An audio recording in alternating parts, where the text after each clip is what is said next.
8월 첫 주일 하나님 집에 오셔서 하나님을 예배하는 우리 사랑하는 성도님들을 환영하고 축복합니다. 우리 옆에 앉으신 성도님들과 인사하고 축복하시고 주시는 말씀의 은혜를 나누겠습니다. 인사하실 때 건강하세요, 행복하세요, 성령 충만하세요. 인사 나누시겠습니다. 건강하세요, 행복하세요, 성령 충만하세요.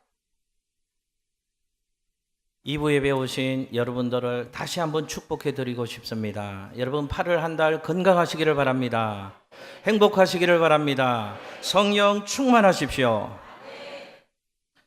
여러분, 저는 목회하면서 많은 사람들의 삶을 간접적으로 경험하면서 깨달아지는 두 가지 진리가 있습니다. 하나는 문제 없는 가정은 없다는 것입니다. 또 하나는 문제 없는 교회는 없다는 것입니다. 그렇죠. 예. 어느 가정이나 문제가 다 있다는 것입니다.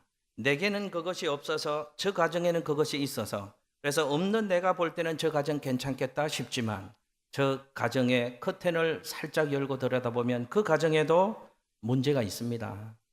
근심이 있습니다. 고통거리가 있습니다. 여러분, 교회도 마찬가지입니다. 이 땅에 완전한 교회는 단 한 교회도 존재하지 않습니다.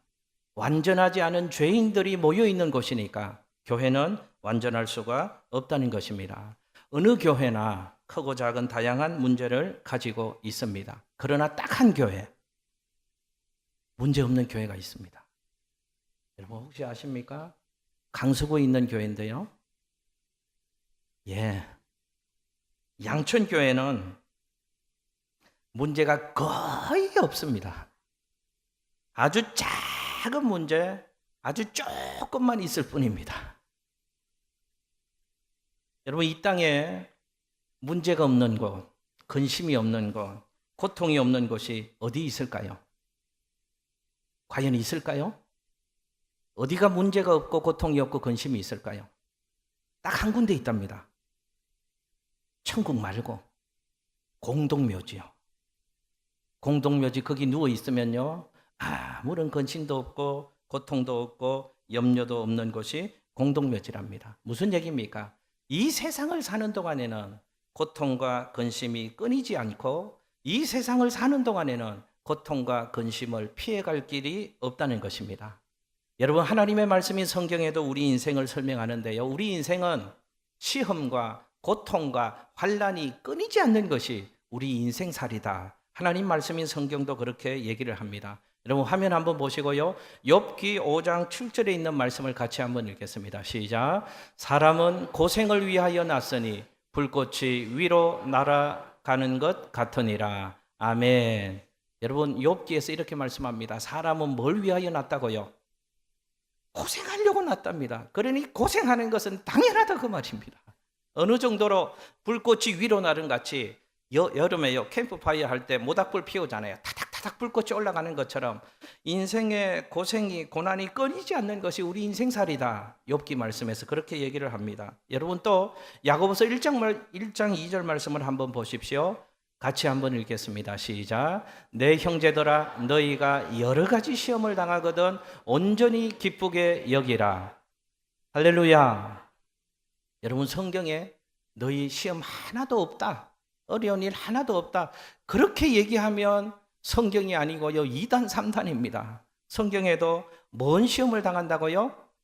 여러 가지 시험을 당한다. 그러니 시험 당하는 것 이상하게 생각하지 마시라고. 그게 인생살이다 하는 것이죠. 여러분, 예수님도 아주 이해할 수 없는 말씀을 하십니다. 요한복음 16장 33절에 예수님이 저런 말씀을 하십니다. 함께 읽겠습니다. 시작. 이것을 너희에게 이르는 것은 너희로 내 안에서 평안을 누리게 하려 함이라. 세상에서는 너희가 환난을 당하나 담대하라. 내가 세상을 이기었노라. 아멘. 예수님 말씀하십니다. 세상에서는 너희가 절대 평안, 절대 만족, 절대 감사만 있을 것이다 라고 말씀하시면 좋겠는데 예수님 그렇게 말씀하시지 않았습니다. 세상에서는 너희가 뭘 당한다고요? 뭘요? 환난을 세상에서는 당하게 될 것이다. 예수님도 그렇게 말씀하셨습니다. 그러므로 우리 인생을 살아가면서 인생이 주는 교훈을 통해서도 알 수 있고, 하나님의 말씀인 성경이 우리 인생을 정의할 때도 인생살이는 고생이 끊이지 않는 것, 고통이 끊이지 않는 것, 시험이 끊이지 않는 것, 그것이 우리 인생살이다라고 성경은 말씀하고 있다, 그 말입니다. 여러분, 오늘 우리 성경 본문이 있는 시편 107편 말씀에는 인생을 살아가면서 당하게 오는 인생의 고통을 네 가지로 상징적인 표현을 써서 인생의 고통을 설명하고 있습니다. 오늘 시편 107편 말씀인데요, 107편 4절과 10절과 18절과 25절에 보면 인생을 살아가면서 당하는 고통 네 가지를 화면 보실까요? 인생 당하며 우리가 만나게 되는 고통을 저렇게 얘기하고 있습니다. 제일 첫 번째 같이 한번 읽어볼까요? 시작. 광야 사막길에서 방황하는 것.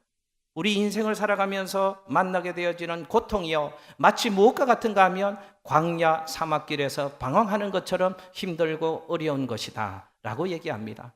여러분, 또 시편 107편 10절 말씀에는요, 흑암과 사망의 쇠사슬에 매여 있는 것 같은 것이 인생의 고통을 당하는 우리 인생의 모습이다. 칠흑 같은 어둠이 있습니다. 한치 앞을 볼 수 없습니다. 보이지 않습니다. 사망의 줄에 매여서요, 꼼짝달싹도 할 수 없고, 그래서 답답하고 힘들고 어려운 것이 우리 인생에 살아가면서 만나게 되는 고통이다 라고 얘기합니다. 또 시편 107편 18절 말씀에는요, 우리 인생의 고통은 마치 식음을 전폐한 죽음 직전의 상태와 같은 것이다 라고 얘기합니다. 시편 107편 25절 말씀에는요, 우리 인생의 고통은 마치 바다에서 광풍을 만난 것처럼 힘들고 어렵고 답답하고 아픈 것이 인생길을 걸어가면서 만나게 되어지는 고통이다, 고통당하며 살아가는 인생의 모습이다 라고 얘기합니다. 여러분, 그렇다면 우리 인생의 고통이 광풍을 만난, 바다에서 광풍을 만난 그 힘듦의 모습과 똑같다고 시편 107편 25절 말씀에 기록했는데요, 그 고통이 과연 어느 정도인가? 인생길 걸어가면서 만나게 되는 고통이 광풍이 불어와서 힘들게 되어지는 그 상황이라면 인생길 걸어가다가 만나게 된 고통은 어느 정도의 고통인가? 그것도 성경이 오늘 표현하고 있습니다. 여러분, 오늘 본문 앞에 26절 27절 여러분들의 성경을 보시면서 26절 27절 같이 한번 읽겠습니다. 시작. 그들이 하늘로 솟구쳤다가 깊은 곳으로 내려가나니 그 위험 때문에 그들의 영혼이 녹는도다. 그들이 이리저리 구르며 취한 자같이 비틀거리니 그들의 모든 지각이 혼돈 속에 빠지는도다. 아멘. 여러분, 이게 인생길 걸어가면서 고난을 만났을 때, 고통을 당할 때 힘들어하는 인생의 모습이다라고 성경이 표현하고 있습니다. 어떻다는 것입니까? 바다에 광풍이 확 휘몰아쳐 오면 하늘 높이 솟구쳤다가 또 바다 깊은 곳으로 툭 떨어지는 것 같은 이런 위험성 때문에 우리의 영혼이 마치 녹는 것 같은 고통을 당할 수밖에 없다. 그리고 이리저리 흔들리면서 마치 술 취한 자가 비틀거리는 것처럼 온 세상이 흔들리는 것 같은 그런 고통, 그런 혼돈, 그런 아픔이 인생길 걸어가면서 고난을 만난 사람의 모습이다 라고 얘기합니다. 한마디로 광풍을 만난 인생은 힘들다는 것이죠. 어렵다는 것이죠. 여러분, 한번 생각해 보십시오. 우리 인생의 광풍이 휘몰아쳐 오면요, 그 성난 파도는요, 모든 것을 집어삼킵니다. 그리고 성난 파도가 지나간 자리에는요, 파편의 조각들만 남고 죽음의 그림자만 널리워져 있게 되어집니다. 인생의 광풍을 통과하는 그 인생은요, 아파서 힘들어서 고통 속에서 절망 속에서 울다가 지쳐서 울음을 멈추게 되어집니다. 그때 멈춰진 그 울음은 다시 눈물이 나지 않을 정도로 그렇게 힘든 인생의 과정을 지날 때가 있다. 그것이 인생이 당하는 고통이다 라고 하나님의 말씀인 성경은 우리에게 이렇게 정언을 하고 있습니다. 여러분, 그렇다면 인생길을 걸어가면서 피해갈 수 없는 것이 고통이고 환난이고 인생의 광풍이라면, 모든 인생이 한두 번쯤은 다 인생의 광풍과 어려움과 통파를 다 겪게 되어진다면, 만약 내게도 인생의 광풍이 휘몰아쳐서 이런 아픔과 이런 슬픔과 이런 절망 속에 지나게 되어지는 그때가 있다면 우리는 어떻게 그 상황을 지나가야 되는가? 이것이 인생의 고난을 피해갈 수 있는 저와 여러분의 숙제 아니겠습니까? 우리 인생을 정신 차릴 수 없을 정도로 인생의 광풍이 휘몰아쳐 올 때, 그때 우리는 어떻게 해야 되는가? 그 풍랑 속에서 우리가 할 수 있는 일은 과연 무엇인가? 그 풍랑을 지날 때 나는 무엇 해야 되는가? 성경은 그때에 기도해야 된다고 우리에게 말씀하고 있습니다. 인생의 광풍을 지날 때, 내가 정신 차릴 수 없을 정도로 인생의 풍파가 나를 위하여 휘몰아칠 때 내가 해야 될 것은 여호와 하나님을 찾아야 되는 것이다.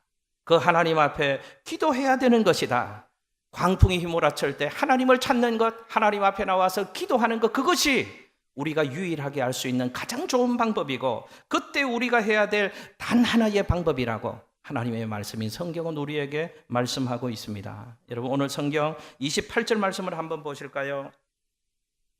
28절 말씀을 같이 한번 읽습니다. 시작. 이에 그들이 그들의 고통 때문에 여호와께 부르짖음에 그가 그들의 고통에서 그들을 인도하여 내시고. 아멘. 여러분, 제가 한번 여쭤보겠습니다. 근심 중에, 인생의 광풍을 만나서 근심하게 될 때, 그때 모든 인생들이 취해야 될 태도가 무엇하라고 성경은 우리에게 말씀하고 있습니까? 여호와께 뭐 하라고요? 여호와께 부르짖어라. 여러분, 한번 저 따라서 해보실까요? 여호와께 부르짖어라. 한 번 더요. 여호와 하나님을 찾으라. 그 하나님께 부르짖어라. 할렐루야. 이것이 성경의 가르침입니다. 이것이 성경의 해답임을 기억하시기를 바랍니다. 아까 인생길 걸어갈 때 만나게 되어지는 고난의 문제가 시편 107편 4절 말씀에 마치 광야 사막길을 방황하는 것과 같다고 말씀드렸잖아요. 내 인생의 풍파를 만나서 광야 사막길에서 방황하면서 그 할 성을 찾지 못하고 주려 있을 때, 목말라 할 때, 피곤할 때, 그때 무엇 해야 된다고요? 하나님을 찾으랍니다. 하나님 앞에 부르짖어야 될 것을 성경은 우리에게 말씀하고 있습니다. 우리 인생길 걸어가면서 광풍이 휘몰아쳐 올 때, 마치 내가 사망의 그늘에 앉아있는 듯 할 때, 내 인생이 너무너무 공고할 때, 나를 도와주는 사람이 단 한 사람도 없다 싶을 때, 내가 마치 고아처럼 버려져 있는 것 같은 홀로 있는 외로움을 느낄 때, 그때 우리가 해야 될 일이 무엇이라고요? 하나님을 찾는 것이랍니다. 그때 하나님 앞에 부르짖는 저와 여러분들 될 수 있기를 예수님의 이름으로 축복합니다. 내가 실수하고 범죄해서 내 인생에 어려움이 왔을 때에도 하나님을 찾으랍니다. 내가 먹을 수 없을 정도로 사망의 그림자가 내 앞에 직면해 있을 그때에도 우리가 해야 될 일이 무엇인가? 하나님의 이름을 부르랍니다. 하나님께 간절히 부르짖으랍니다. 그것이 인생의 광풍을 만난 인생에게 주시는 하나님의 가르침이요, 하나님이 주시는 우리 인생의 해답임을 기억하시기를 예수님의 이름으로 축복합니다. 여러분, 오늘 시편 107편 말씀을 공부하고 있잖아요. 시편 107편 말씀에서 강조하고 있는 것이 있습니다. 그리고 반복해서 강조하고 있는 것이 있습니다. 인생의 풍파를 만났을 때 해답을 우리에게 말씀해 주시는데, 하나님을 찾으라, 그리고 부르짖어 기도해라, 이것을 강조하고 있고요. 107편 한번 읽어보십시오. 반복해서 거듭거듭 강조하고 있습니다. 여러분, 잘 보시면 시편 107편 말씀은요, 인생의 고통에 대해서 설명을 하고 있습니다. 잘 들으십시오. 시편 107편은 인생의 고통을 자꾸만 설명하고 있는데, 인생의 고통을 말하면서 기도를 말하고 있습니다.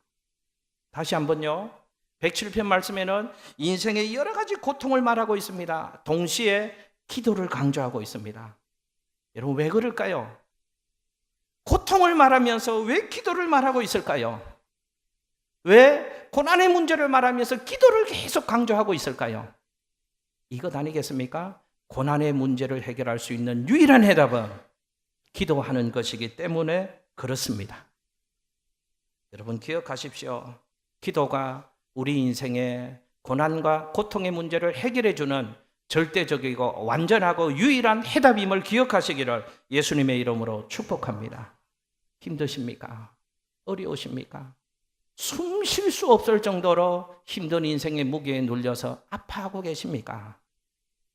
하나님을 찾으십시오. 하나님을 부르짖으십시오. 그때 하나님의 놀라운 응답과 은혜와 축복과 인도하심을 경험하는 새로운 인생이 될 수 있을 줄로 믿습니다. 오늘 말씀을 통해서요, 하나만 좀 잠깐 살펴보려고 합니다. 그러면 근심 중에 하나님 기도하는 것이 근심의 문제를 해결할 수 있는 유일한 해답이라고 말씀하셨는데, 근심 중에 기도하면 하나님은 어떤 응답을 주시는가? 하나님은 어떤 약속을 주시는가? 하나님은 어떤 축복을 주시는가? 본문을 통해서 오늘 한 가지를 살펴보려고 합니다. 한번 저 따라서 해보실까요? 기도하면 광풍 가운데에서 건져주십니다. 할렐루야. 여러분 기억하십시오. 내가 아무리 어렵고 힘들고 죽을 것 같은 고난의 문제와 염려와 근심이 나를 둘러싸고 진두르고 있다고 할지라도 하나님을 찾고 하나님 앞에 나와서 기도하기 시작하면 나를 근심에 빠지게 한 그 문제로부터, 나를 절망하게 한 그 상황으로부터, 나를 좌절하게 하는 그 환경으로부터 하나님이 우리를 반드시 건져내 주실 줄로 믿습니다. 그럼 28절 말씀 다시 한번 읽어보겠습니다. 28절 말씀요. 다시 읽습니다. 시작. 이에 그들이 그들의 고통 때문에 여호와께 부르짖으매 그가 그들의 고통에서 그들을 인도하여 내시고. 아멘. 부르짖으매 그가 어떻게 했다고요? 그들의 고통에서 그들을 어떻게 하셨다고요? 인도하여 내셨더라. 고통의 자리에서 건져주시는 하나님의 손길이 있으므로 고통을 만났을 때 기도해야 된다라고 성경은 우리에게 말씀하고 있습니다. 여러분 누구든지 평안한 인생길을 걸어가다가 예측하지 못한 인생의 문제를 만나면 정신 차리지 못할 정도로 인생의 광풍이 내 인생을 향하여 휘몰아치게 되어지면 이제 끝났다는 생각이 듭니다. 불안해집니다. 이제 모든 것이 끝났다. 내 계획도 끝났고 내 인생도 끝났고 내 꿈도 끝났고 모든 것을 이 광풍이 삼켜버려서 내 인생은 끝나는구나 라고 생각하니까 근심하게 되어지고 불안하게 되어지는 것이죠. 그러나 여러분 기억하십시오. 고통으로부터의 탈출구는 반드시 있다는 것을 기억하십시오. 하나님을 찾기만 하면, 하나님의 이름을 부르기만 하면, 하나님의 이름을 찾고 하나님의 이름을 부르짖어 기도하는 사람에게는 근심의 탈출구, 염려의 비상구가 반드시 있다는 것을 믿으시기를 예수님의 이름으로 축복합니다. 비상구가 뭡니까? 하나님께로부터 오는 구원입니다. 여러분 우리 인생은 고통의 문제를 만났을 때, 인생의 광풍을 만났을 때 도저히 해답이 없다고 불안해하고 근심하잖아요. 희망이 보이지 않잖아요. 사방팔방 내게 도움을 줄 만한 사람 다 요청하고 다 찾아가 보아도 아무런 도움이 되어주지 않을 것 같으니까 절망하고 염려하고 근심하는 것이잖아요. 끝났다고 생각하는 것이잖아요. 그러나 인생의 광풍을 만났을 때 하나님을 찾고 하나님 앞에 부르짖어 기도하는 사람에게는 위로부터 내려오는 하나님의 구원의 역사가 반드시 있음을 믿으시기를 예수님의 이름으로 축복합니다. 지금 오늘 2부 예배 나오신 분들 가운데 인생의 광풍을 지나고 있는 분도 계실 것입니다. 내가 이 문제를 해결해 보려고 여러 방면으로 애쓰고 있는데도 내 안에는 그 광풍을 헤쳐나갈 만한 능력이 없습니다. 그래서 내 주변에 도움될 만한 사람을 찾아보지만 아무도 기대할 내 인생의 방법 줄 수 있는 그 어떤 사람도 없습니다. 그때 하나님을 찾으십시오. 하나님께 기도하십시오. 하나님을 찾고 하나님께 부르짖어 기도하면 하나님의 구원의 손길이 그 광풍에서 건져내 주실 줄로 믿습니다. 종종 이런 얘기를 듣습니다. 목사님, 기도하면 하나님이 도와주시고 건져주신다고 해서 목사님 말씀 듣고 열심히 기도했더니 아무런 일도 안 일어나더구만요. 문제는 그대로 있던데요. 그래서 기도가 별 소용이 없고 효력이 없는 것 같아서 기도 포기하랍니다. 이런 분들 볼 수 있습니다.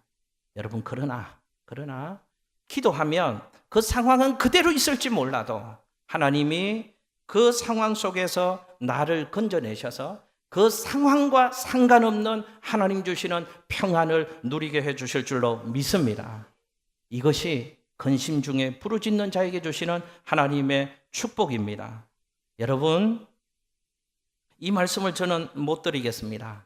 예수 믿으면, 신앙생활 잘하면 아무런 어려운 일들 여러분 인생 가운데 없을 것입니다. 그 말씀은 제가 목사의 양심상 도저히 못 드리겠습니다. 예수님도 그 말씀 하지 않으셨거든요. 여러분 한 번 더 볼까요? 시편 50편 15절 말씀 한 번 더 읽어보실까요? 시작. 환난 날에 나를 부르라. 내가 너를 건지리니 네가 나를 영화롭게 하리로다. 아멘. 예수님도 환난 날이 있을 것이다. 성경도 환난 날이 있을 것이다 말씀하셨으므로 저도 환난 날이 이제 없을 것입니다. 그 말씀은 도저히 못 드리겠다 그 말입니다. 성경이 아니라고 얘기하는 걸 제가 얘기하면 비성경적이 되어지고 저는 2단 3단의 목사가 되니까 환난이 없을 것입니다. 그 말씀은 못 드리겠습니다. 그러나 이 말씀은 드릴 수 있습니다. 우리 인생 가운데에도 때로 들어는 환난이 올 수 있습니다. 그러나 예수 안 믿는 사람에게도 환난이 올 수 있고 예수 믿는 저와 여러분의 인생 가운데도 환난은 올 수 있지만 예수 믿는 저와 여러분에게 다른 것은 환난 날에 부를 수 있는 이름이 있다는 것을 기억하십시오. 그 이름을 부르면 그 이름에 권세와 능력이 있어서 그 어떤 환난의 자리에서도 우리를 건져내 주실 것이고 환난의 자리를 밟고 건져주신 하나님을 찬송하는 멋진 인생 되게 해주실 줄로 믿습니다. 시편 50편 15절에 환난 날에 나를 부르라 내가 너를 건지리니 네가 나를 영화롭게 할 것이니라. 여러분 예수님의 말씀 요한복음 16장 33절 말씀 한 번 더 보실까요? 같이 한번 읽습니다. 시작.